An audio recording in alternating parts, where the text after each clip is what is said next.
लोग कहते हैं कलयुग है भाई कलयुग। सच कहते हैं कलयुग ही है। क्योंकि आज की डेट में बाप बड़ा ना भैया, सबसे बड़ा रुपया। आज की तारीख में किसी भी रिश्ते का मोल नहीं रहा है। ना बाप बेटे का, ना भाई बहन का, न शिष्य गुरु का, किसी का भी नहीं। हम भी आज इनमें से ही किसी एक की कहानी देखेंगे।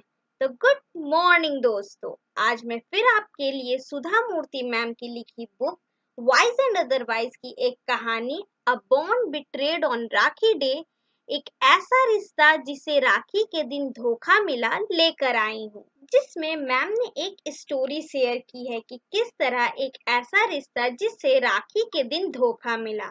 तो चलिए शुरू करते हैं।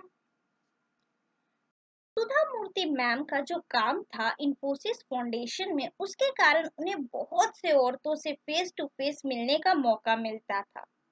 और उनमें से कितनी सारी औरतें ऐसी होती थी जो बहुत ही दुख में बहुत सारी परेशानियां झेल रही होती थी, जिनमें उन औरतों की कोई गलती भी नहीं होती। उनमें से कितनी सारी तो अनपढ़ और शोषण का शिकार हो रखी होती हैं। उनके फाउंडेशन का एक यह भी उद्देश्य होता है कि वो उन बेसहारा औरतों की मदद करे जितना उनसे हो पाए। वैसी औरतें जो देह व्यापार, वेश्यावृत्ति करने लगती है, वो भी बहुत मासूम होती हैं। इसमें उनकी कोई गलती नहीं होती है। उनमें से बहुत सारी औरतों को इस देह व्यापार में बहुत ही छोटी सी उम्र में ही धकेल दिया जाता है, जिससे निकलना उनके लिए बहुत मुश्किल होता है। बहुत सारी औरतें तो चाहती हैं कि वो इस वेश्यावृत्ति के काम को छोड़ दें, लेकिन ये उनके लिए नामुमकिन होता है, क्योंकि वो इस दलदल में इतनी छोटी उम्र से फंस जाती हैं कि वो कोई और हुनर ही सीख नहीं पाती। इसीलिए वो कोई और काम ढूंढ ही नहीं पाती, जिससे कि वो अपना जीवन गुजार सके। अगर कुछ औरतें खुद को इस भयानक दलदल से निकाल भी ले तो सोसाइटी उन्हें स्वीकार नहीं करती।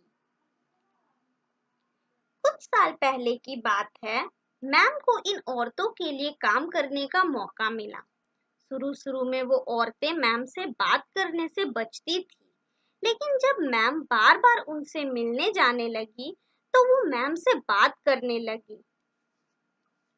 वो औरतें उन्हें अपने बारे में बताने लगी। वो ऐसी ऐसी बातें बताती जो दिल दुखा देती थी, और उस समय मैम को समझ नहीं आता था कि वो क्या बोले, कैसे रिएक्ट करे। उनकी बातें मैम को बहुत गहरी पीड़ा पहुंचाती थी। उसी दौरान मैम एक औरत से मंदिर में मिली जिसका नाम तारा था। वो भी एक मिडिल एज्ड सेक्स वर्कर ही थी। मैम जब तारा को देखी तो वो कहती है कि वो अपने यंगर एज में बहुत ही सुंदर रही होगी। यहाँ तक कि अभी भी जब तारा उनके पास आई तो वो बहुत ही बोल्ड और साहसी थी।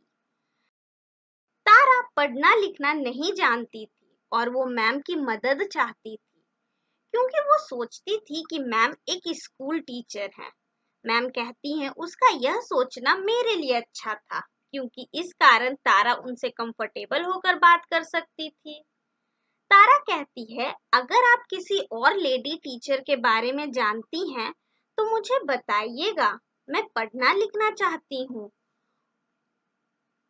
उसने कहा मैं टीचर को अपने घर नहीं बुलाऊंगी, टीचर जहाँ बोलेगी मैं वहाँ आ जाऊंगी पढ़ने।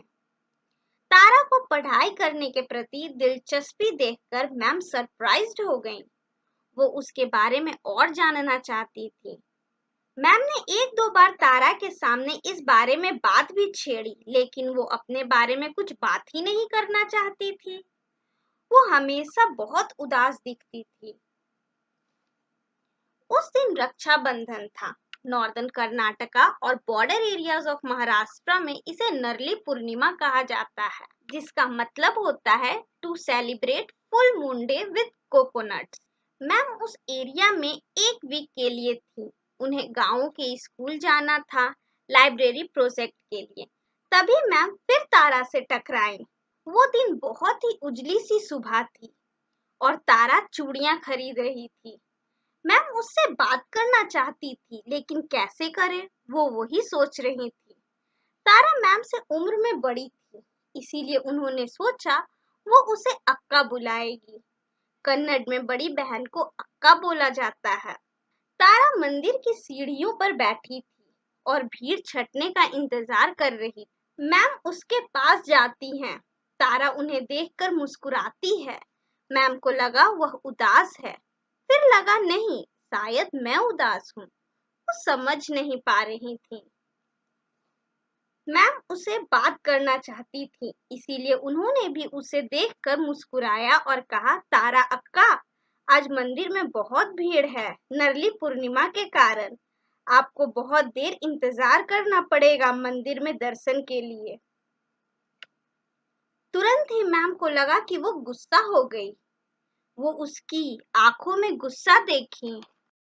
वो मैम पर गुस्से से चिल्लाई और बोली, टीचर, मुझे अक्का मत बुलाओ। मैं नफरत करती हूँ इस शब्द से। ये सारे भाई बहन के रिश्ते आपकी दुनिया में होते होंगे, मेरी दुनिया में नहीं। मुझे अक्का कह के कभी मत बुलाना। तुम मुझे तारा कहो, तारा बाई कहो, लेकिन अक्का मत कहो। मेरी दुनिया में सिर्फ एक ही रिश्ता होता है और वह है एक मर्द और एक औरत का। मैम की आंखों से आंसू आने लगा। वो समझ सकती थी कि उसकी इस कड़वी बातों के पीछे की सच्चाई। मैम के साथ उनके एक वॉलेंटियर भी थे। वो मैम को रोता देख बहुत उदास हो गए। वो तारा को सच बताना चाहते थे कि मैम कौन है, लेकिन मैम ने उन्हें रोक दिया। फिर मैम बोली, तारा, मुझे माफ कर दो अगर तुम्हारी फीलिंग्स को ठेस पहुंची तो। मैं तो बड़े ही प्यार से अक्का बोली थी क्योंकि तुम मुझसे बड़ी हो ना। आई एम सॉरी अगर तुम्हें बुरा लगा तो। अचानक से माहौल चेंज हो गया। तारा रोने लगी। उसकी हरी इड़कल साड़ी का पल्लू उसकी आंसुओं से भीग गया। एक हाथ में वह चूड़ियां पकड़ी हुई थी जो उसने दुकान से खरीदी थी और दूसरे हाथ से अपने आंसू पोंछ रही थी। मैम अपना हाथ उसके कंधे पर रखी। मैम कुछ बोल नहीं पा रही थी, लेकिन उनकी खामोशी ही तारा को सहारा दे रही थी। कुछ देर बाद तारा चुप हो गई, लेकिन वो अभी भी बहुत उदास थी। तभी मैम ने अपने वॉलेंटियर को चाय लाने कहा। कुछ देर बाद तारा काम डाउन हो गई।